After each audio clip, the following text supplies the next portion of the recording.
Assalamualaikum warahmatullahi wabarakatuh. Jumpa kembali di channel YouTube Ari Wibowo Project. Di video kali ini saya akan menjelaskan sedikit terkait dengan kartu KIP yang tidak punya nomor ya, tidak punya nomor KIP atau kosong. Jadi ini ada sedikit gambaran. Nah ini terkait dengan KIP atau Kartu Indonesia Pintar yang tidak ada nomor KIP-nya yang seperti ini, yang dijelaskan seperti ini ya.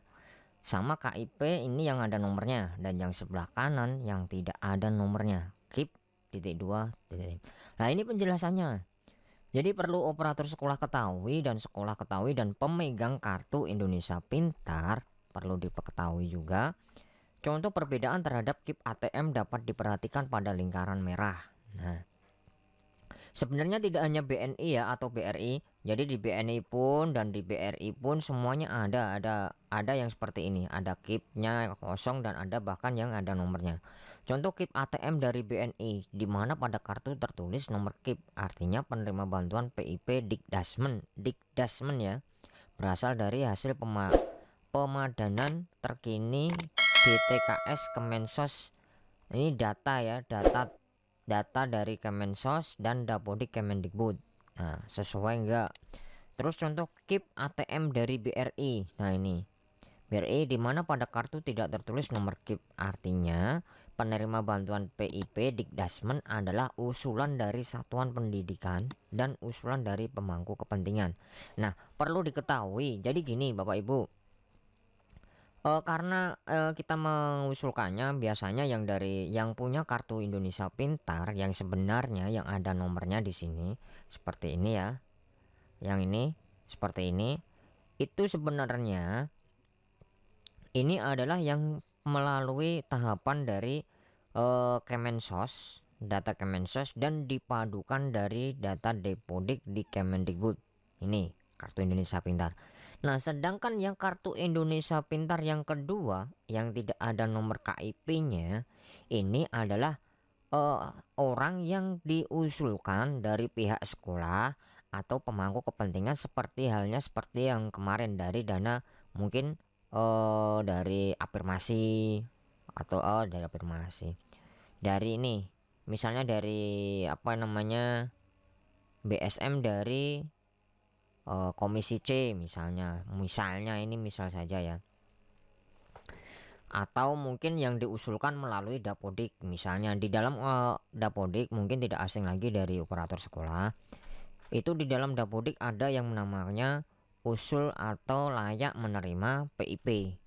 Layak menerima PIP yang akhirnya waktu pembuatan ATM di BRI ya, karena tidak ada nomor KIP-nya karena anak tersebut hanya usulan dari sekolah, diambil dari misalnya ketentuan, misalnya dari anak yang tidak mampu dibuktikan dengan keterangan dari kelurahan, atau anak yatim piatu, atau panti asuhan, atau anak tersebut memang layak untuk menerima bantuan PIP namanya. Nah, akhirnya dari pihak BRI mungkin dibuatkan ATM yang serupa dengan kartu Indonesia Pintar, tapi nomornya dikosongi. Nah, bagaimana nanti kelanjutannya untuk pengusulan di tahap berikutnya untuk dikumpulkan di sekolah? Ini kan tidak punya nomor KIP, bagaimana caranya? Nah, ini berarti anak tersebut, anak ini yang memegang kartu yang tidak ada KIP-nya, itu berarti diusulkan layak menerima PIP kalau memenuhi kriteria. Jadi sekolah bisa menentukan kriteria tersebut, apakah layak atau tidak. Pokoknya layak itu dari misalnya dari yatim piatu, panti asuhan, kurang mampu, atau mungkin keluarganya baru dalam atau daerah perbatasan atau gimana, atau daerah khusus, sulit atau gimana dari PHK atau dan sebagainya, itu bisa diusulkan di sini. Nah, itu mungkin sedikit penjelasan dari saya ya, yang saya ketahui kemarin dari grup juga dijelaskan seperti itu, dimana kartu Indonesia Pintar yang ada nomor KIP-nya itu adalah orang yang sesuai pemadanan data yang ada di DTKS Kemensos dan Dapodik Kemendikbud.